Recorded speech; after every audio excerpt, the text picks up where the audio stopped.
Video like जरूर कर लीजिए और ऐसे वीडियो लगातार फ्री में पाने के लिए चैनल को तुरंत सब्सक्राइब कर लीजिए और बेल आइकन को जरूर टैप कर लीजिए ताकि आगे भी सारे वीडियो आपको मिलते रहे। यूट्यूब में फॉलो करते हैं तो प्लीज ये वाला फ्री टेलीग्राम चैनल जरूर ज्वाइन कर लीजिएगा। सारे नोटिफिकेशन सारे अपडेट यहीं पे आते हैं, ध्यान रखिए। हेलो फ्रेंड्स, एग्जाम प्रिपरेशन के यूट्यूब चैनल पर मैं प्रियंका एक बार फिर से आप सभी का स्वागत करती हूँ। आज 50 मोस्ट इम्पॉर्टेंट टॉपिक की सीरीज़ में मैंने इम्पॉर्टेंट ऑर्गेनिक कंपाउंड्स लिए हैं। इनके केमिकल फार्मूला आपको पता होना चाहिए, कॉमन नेम भी पता होना चाहिए कौन से हैं, और इम्पॉर्टेंट जो इनके फंक्शंस हैं या फैक्ट्स हैं जो यूज़ हो रहा है वो भी आपसे पूछा जाता है। खासकर यूजेस से क्वेश्चन ज़्यादा बनते हैं, बट एक बार आप इनका फार्मूला भी देखते चलेंगे। अगर आप पहली बार विजिट कर रहे हैं चैनल पर तो डेली दोपहर 1 बजे क्लास मिलेगी जिसमें जीएस सेक्शन कवर हो रहा है। यूपी पीसीएस प्रीलिम्स एग्ज़ाम के लिए रात को 9 बजे की क्लास भी इम्पॉर्टेंट है जिसमें आप मेरे साथ मॉक टेस्ट सॉल्व कर सकते हैं यूपी पीसीएस प्रीलिम्स एग्ज़ाम के लिए।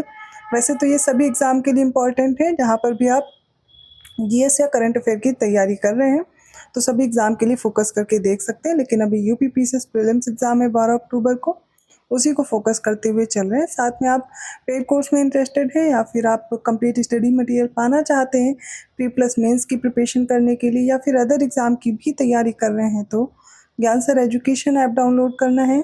और उसमें आप जैसे यूपी पीसीएस प्रीलिम्स की प्रिपरेशन कर रहे हैं तो आपको पता है करंट अफेयर्स आपको तैयार करना एक बहुत बड़ा टास्क हो जाता है। करंट अफेयर आसानी से तैयार हो जाए, इसके अलावा जीएस के साथ साथ आप सीसेट भी क्वालिफाई कर पाएँ तो ज़रूरी है आपका स्टडी मटेरियल ऐसा हो जो शॉर्ट नोट्स के फॉर्म में हो, शॉर्ट नोट्स हो, शॉर्ट क्लासेस हों जिनसे आप रिवाइज करके कम समय में ज़्यादा गेन कर सकें।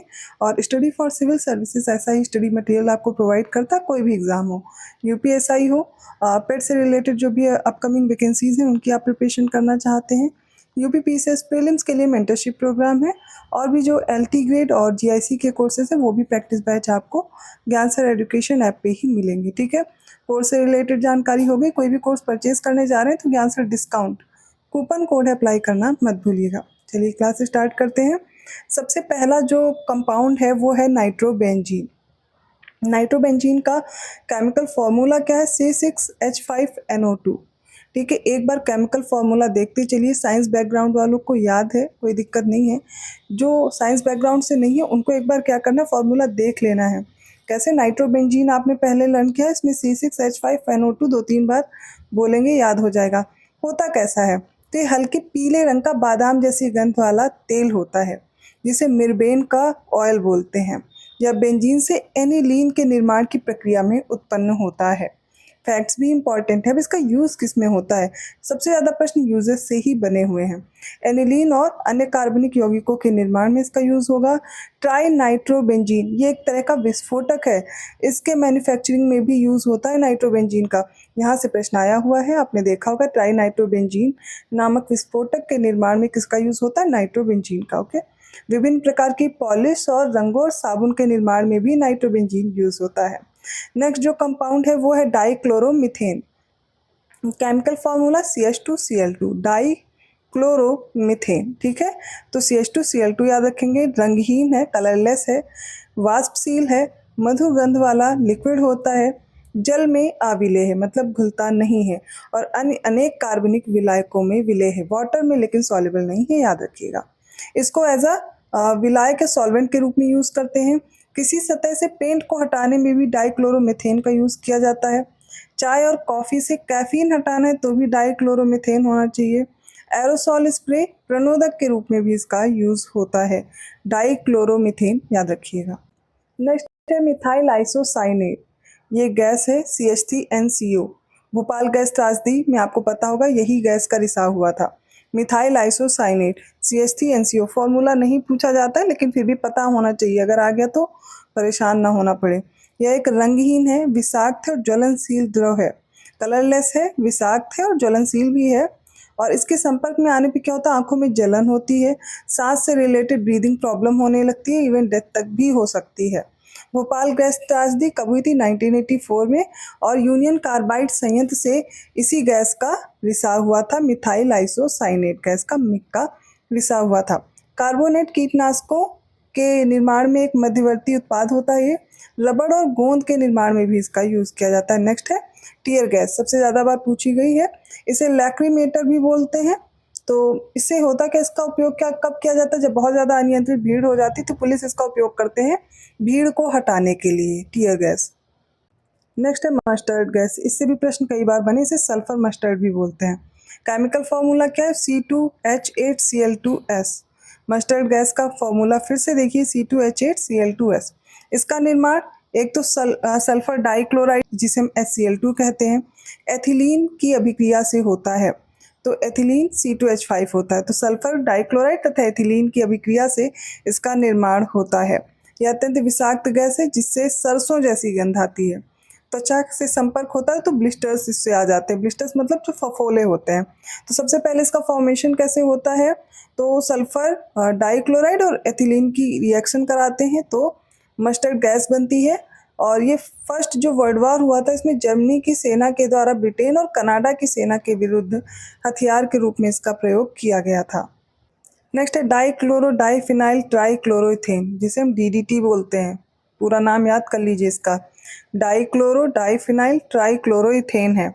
ये भी कलरलेस है, ठीक है, ऑर्डरलेस है, टेस्टलेस है, रवेदार क्रिस्टलाइन एक तरह का केमिकल होता है। इसके कीटनाशक गुण की खोज कब हुई थी, 1939 में किसने की थी, पॉल हरमैन मुलर ने की थी। विभिन्न कीटों के विरुद्ध संपर्क, ये कॉन्टैक्ट पॉइजन के रूप में DDT क्षमता को खोज के लिए मुलर को अवार्ड भी दिया गया था, नोबेल अवार्ड दिया गया था, 1948 में दिया गया था चिकित्सा का नोबेल पुरस्कार। अब जो सेकेंड वर्ल्ड वॉर हुआ था इसके दौरान मलेरिया और टाइफस रोगों के विरुद्ध इसका प्रयोग किया गया था। कृषि में कीटनाशकों के रूप में इसका बहुत ज़्यादा प्रयोग किया जाता है, परंतु इसका पर्यावरणीय दुष्प्रभाव भी है, इसलिए इसमें कमी की जा रही है। नेक्स्ट है एस्पिरिन। तो एस्पिरिन क्या है, इसका नाम है, जो केमिकल नेम है वो है एसिटिल सैलिसिलिक एसिड, ASA। ये प्राकृतिक रूप से विलो नामक पेड़ की छाल से प्राप्त किया जाता है एस्पिरिन। और ये बहुत ज़्यादा इंपॉर्टेंट है क्योंकि आपसे इससे प्रश्न पूछे भी गए। इंपॉर्टेंट इसके यूजेस से फीवर में, पेन में, इन्फ्लेमेशन में इसका यूज़ किया जाता है एज अ ट्रीटमेंट के लिए। तो इसको याद रखेंगे, फीवर, पेन, इन्फ्लेमेशन में एस्पिरिन यूज़ होता है और एस्पिरिन का नाम आप कॉमनली जानते भी होंगे। नेक्स्ट है नेप्थलीन है, C10H8। ये ठोस रवेदार वाइट कलर का होता है जो सबसे सरल बहुचक्री एरोमेटिक हाइड्रोकार्बन होता है। मुख्यतः कोलेस्टार या कोल तार से प्राप्त किया जाता है। कीटाणुनाशक के रूप में इसका यूज़ होता है। कपड़ों से कीड़ों को दूर करने वाली जो गोलियां बनती हैं मॉथ बॉल्स, तो उसमें इसका यूज़ होता है। और पायरोटेक्निक मतलब आतिशबाजी में विशेष प्रभाव उत्पन्न करने के लिए प्लास्टिक रोल और रंगों के निर्माण में भी नेप्थलीन का यूज़ होता है। इंपॉर्टेंट है, ठीक है, एक बार फिर से देख लीजिएगा। कोई भी ऐसा कंपाउंड नहीं है जो एग्जाम के लिए इंपॉर्टेंट ना हो, इसलिए सबको ध्यान से देखिए। TNT ट्राई नाइट्रोटोलुइन C6H2NO2 का होल थ्राइस CH3, ठीक है, याद रखना है केमिकल फार्मूला। पूछा नहीं गया, केमिकल फार्मूला बहुत ज़्यादा इंपॉर्टेंट भी नहीं है। आगे देखते, पीले रंग का ठोस रासायनिक पदार्थ है। इसका निर्माण सबसे पहले जूलियस बिलब्रॉन्ड जर्मनी के हैं, इन्होंने 1863 में किया था। और इसके जो विस्फोटक गुण की खोज है 1891 में कार्ल हॉर्सरमैन ने की थी, ठीक है। सैन्य उद्देश्यों, औद्योगिक क्षेत्र में, खनन क्षेत्र में चट्टानों को तोड़ने के लिए विस्फोटक के रूप में TNT का यूज़ किया जाता है। ग्लूकोज C6H12O6, जिसको नहीं पता, कार्बोहाइड्रेट है और ये सिंपल सुक्रोज और डेक्सट्रोज भी इसे बोलते हैं। शराब के निर्माण में यूज़ होता है। मिठाई तथा फलों के रस के परिरक्षण में, प्रिजर्वेशन में यूज़ होता है। दवाओं के निर्माण में भी इसका यूज़ किया जाता है। नेक्स्ट है यूरिया, NH2CONH2। यूरिया को कार्बामाइड भी कहा जाता है। प्रथम कार्बनिक पदार्थ है जिसे कृत्रिम रूप से प्रयोगशाला में संश्लेषित किया गया था। यूरिया में लगभग 46% क्या होता है, नाइट्रोजन होता है। और प्राणियों में नाइट्रोजन युक्त यौगिकों के मेटाबॉलिज्म में यूरिया की सबसे ज़्यादा इंपॉर्टेंस होती है। नाइट्रोजनी उर्वरक के रूप में इसका यूज़ किया जाता है यूरिया का, ठीक है। नाइट्रोजनी उर्वरक के रूप में सबसे इम्पॉर्टेंट इसका जो फैक्ट यही है, सबसे ज़्यादा जो महत्वपूर्ण यूज़ है पूछा जाने वाला वो यही है। त्वचा और बालों के सौंदर्य प्रसाधन में भी यूज़ होता है। फॉर्मेल्डिहाइड और यूरिया प्लास्टिक के निर्माण में होता है। यूरिया नाइट्रेट नाम का एक विस्फोटक है, इसके फॉर्मेशन में, इसके मैन्युफैक्चरिंग में भी इसका यूज़ होता है। नेक्स्ट है क्लोरोफॉर्म, इसे ट्राइक्लोरोमीथेन भी कहते हैं, CHCl3, ठीक है। एक रंगीन मधुर सुगंध वाला गाढ़ा द्रव होता है। प्रकाश की उपस्थिति में फॉस्जीन नामक विषाक्त गैस का निर्माण करता है। ये फैक्ट याद करना है। COCl2 का ये फॉर्मेशन करता है प्रकाश की उपस्थिति में, इसलिए इसको हमेशा आपने देखा होगा रंगीन बोतलों में भर कर रखा जाता है। स्कूल टाइम में आपने अपनी लैब में देखा होगा इसको, क्या होता है कि रंगीन कांच की बोतल होती है, उसमें इसको संभाल के रखा जाता है, क्योंकि वाटर ये माफ़ कीजिएगा, जो प्रकाश है, ठीक है, लाइट में रिएक्ट करता है और एक विषाक्त गैस का निर्माण करता है, COCl2 का। शल्य क्रिया के दौरान रोगी को बेहोश करने के लिए निषेचक के रूप में यूज़ होता है। वसा, तेल, रबड़, मोम, रोल सभी में विलायक के रूप में यूज़ किया जाता है। नेक्स्ट है इसमें क्लोरोफ्लोरोकार्बन, CFCs, ठीक है। ये मानव निर्मित कार्बनिक यौगिक है, CFCs, जिसमें क्लोरीन, फ्लोरीन, कार्बन की उपस्थिति होती है। इन्हें फ्रियॉन्स भी कहते हैं। ये यौगिक अविषाक्त और अज्वलनशील होते हैं और ओजोन परत क्षरण में और हरितगृह प्रभाव को बढ़ाते हैं, तो हमारे इन्वायरमेंट के लिए काफ़ी हार्मफुल हैं ये CFCs। AC और रेफ्रिजरेटर में एज अ रेफ्रिजरेंट के रूप में इनको यूज़ करते हैं। ड्राई क्लीनिंग में विलायक के रूप में यूज़ किए जाते हैं। चिकनाई कम करने वाले सॉल्वेंट के रूप में यूज़ होते हैं। एरोसॉल प्रोपेलेंट के रूप में यूज़ होते हैं। तो ये आपको इनके यूजेस ज़रूर देख लेने हैं CFCs के। और लास्ट है हमारे सामने क्लोरोबेंजीन, ठीक है। क्लोरोबेंजीन के बारे में पढ़ेंगे तो C6H5Cl इसका केमिकल फार्मूला है।